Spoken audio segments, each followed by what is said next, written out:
Malaikat Yahweh menampakkan diri kepadanya.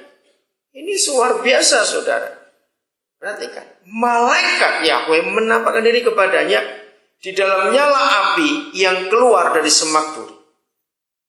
Ayo, serutin-rutinnya aktivitas seseorang. Ini 40 tahun rutin. Tiba-tiba siang-siang tidak ada orang, tidak ada siapa-siapa, ada belukar yang menyala tapi nggak terbakar. Kira-kira serutin-rutinnya seseorang, begitu lihat pemandangan itu, terpengaruh nggak perhatiannya untuk meninggalkan rutinitasnya? Ngerti kata ini, saudara? Jawab, terpengaruh tidak? Pasti terpengaruh. Sebego-begonya orang, sedingin-dinginnya orang, sekaku-kakunya orang yang 40 tahun cuma begitu saja kerjaannya, tiba-tiba ada api tengah hari, lalu nggak ada orang. Musa noleh. Ini kata penting. Lalu ia melihat dan tampaklah semak duri itu menyala tapi tidak dimakan api. Ayat 3. Musa berkata, dalam hatinya karena nggak ada orang yang bisa bicara, baiklah aku menyimpang ke sana. Harus bawahi kata menyimpang, saudara. Seringkali Bapa di surga mengizinkan kita untuk menyimpang, untuk dialihkan perhatiannya karena sesuatu yang dia mau kerjakan dalam hidup kita.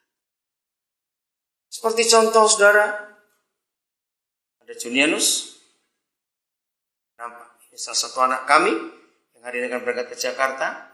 Profesor Dr. Yohanes Surya memberi tes di Nabire berapa bulan yang lalu, maka terpilih 5 anak kami dari SMA yang kami dirikan di generasi yang ketiga. Mulai besok mereka akan masuk selama 12 bulan di pelatihan sekolahnya Profesor Yohanes Surya untuk dilatih fisika supaya mereka ikut Olimpiade Fisika Internasional. Dan kami bersyukur untuk itu. Atau belum datang ini anak. Oke, saya lanjutkan. Setelah sekian tahun, kira-kira 12 tahunan, saudara, saya di Papua. Tiba-tiba Roh Kudus bawa saya untuk menyimpang. Saya mulai diajak melihat ke Sulawesi Tengah, saya mulai diajak lihat ke daerah Bengkulu, ke Jambi. Tetap dalam konsep yang sama, yaitu untuk pendidikan. Harapkan di tahun ini Roh Kudus menunjukkan kepada setiap kita hal-hal baru. Kalau saya menceritakan tentang orang bisnis, pasti lebih nangkap. Saudara perhatikan, seorang pebisnis itu pasti tipe orang yang tidak pernah puas. Jawab iya atau tidak? Bayangkan kalau seorang pebisnis, seorang pengusaha itu selalu puas dengan apa yang ada, dia tidak akan pernah maju. Orang bisnis selalu ingin cari tantangan baru. Betul? Selalu ingin cari tantangan baru. Nah, coba pakai cara itu di dalam mengerjakan apa yang Papa kerjakan. Pengusaha selalu ingin melihat hal-hal baru. Begitu ada hal baru, langsung tertarik. Dan dia mulai coba jajaki. Mungkin tidak. Seharusnya semua kita anak-anak Tuhan punya mental yang sama. Selalu ingin tantangan. Musa menyimpang untuk memeriksa penglihatan yang hebat itu. Mengapakah tidak terbakar semak duri itu? Ayat 4. Ketika dilihat Yahweh bahwa Musa menyimpang untuk memeriksanya. Jadi Papa di surga berhasil untuk mengalihkan perhatian Musa. Katakan amin. Maka lihat ini reaksi Bapa di surga. Berserulah. Padahal kalimat-kalimat berikut gak ada kata berseru, tapi berfirman. Coba lihat ayat 5. Lalu ia berfirman. Nah, apa bedanya berseru dan berfirman? Ayo, siapa bisa menunjukkan apa bedanya? Yahweh berseru dan Yahweh berfirman. Bedanya di mana? Berseru dan berfirman. Ya, kalau berseru bagaimana? Lebih keras, bukan lebih kerasnya, pasti lebih keras, bukan itu yang saya maksud. Reaksi dari Papa di surga melihat Musa mau menyimpang dari rutinitasnya itu. Maka Papa senang bahwa dia berhasil mancing Musa untuk keluar dari rutinitasnya itu. Yang hobi handphone, tahan dulu. Kemarin diluncurkan handphone jenis baru, Nexus dari Google. Sayang cuma 3 negara yang ada, Singapura, Amerika, dan Hong Kong. Indonesia ngiler dulu. Ngerti contoh ini? Saudara, orang itu senang hal yang baru. Orang itu senang tantangan yang baru. Tapi sayang, gereja tidak mau bergerak cepat. Maunya rasa aman terus, zona nyaman terus. Padahal banyak hal yang Tuhan bisa kerjakan atas kita. Saya ulangi lagi. Berserulah Tuhan dari tengah-tengah semak duri itu, kata kepadanya, Musa, Musa. Dan ia menjawab, ya Tuhan. Lalu ia berfirman, janganlah datang dekat-dekat. Tanggalkanlah kasutmu dari kakimu, sebab tempat di mana engkau berdiri itu adalah tanah yang kudus. Lagi ia berfirman, tetap berfirman, bukan berseru.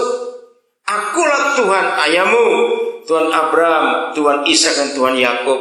Lalu Musa menutupi mukanya, sebab ia takut memandang Tuhan. Kira-kira Papa di surga akan membawa saudara menyimpang kemana di awal tahun? Siapkan diri, siapkan diri.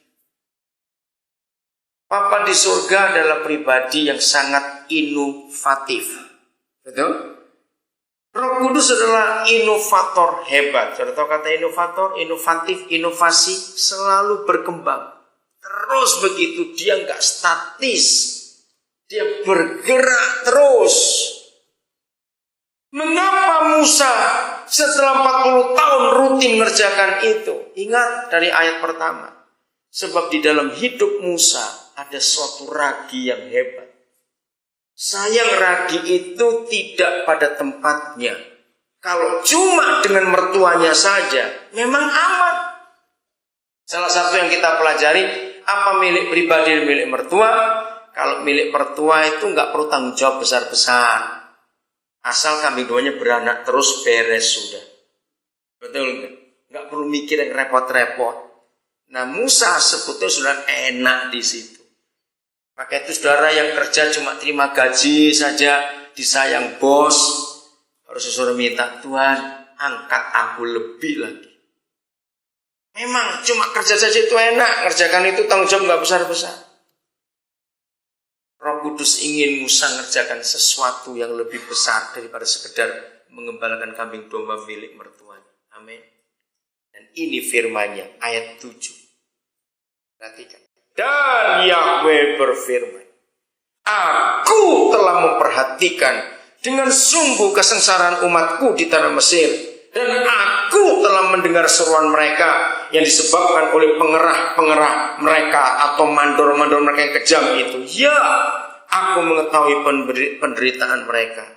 Sebab itu aku telah turun untuk melepaskan mereka dari tangan orang Mesir dan menuntun mereka keluar dari negeri itu ke suatu negeri yang baik dan luas, suatu negeri yang berlimpah-limpah susu dan madunya, ke tempat orang Kanaan, orang Het, orang Amori dan seterusnya. Sekarang ayat 9, seruan orang Israel telah sampai kepadaku, juga telah kulihat betapa kerasnya orang Mesir menindas mereka. Jadi sekarang apa perintahnya?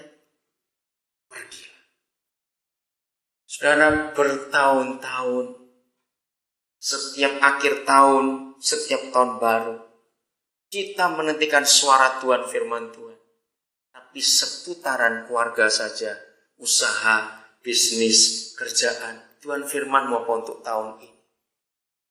Tapi hari ini, di tahun yang baru ini, Papa di surga ingin saudara dan saya tidak memaksa dia untuk berfirman tentang keluarga kita, tapi dia mau berfirman tentang bangsa ini kepada kita masing-masing.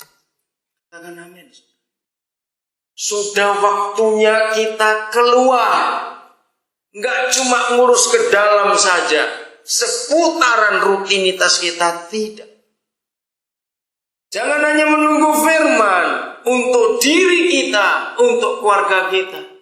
Tapi nantikanlah firman untuk orang lain yang di luar lingkungan kita. Amin.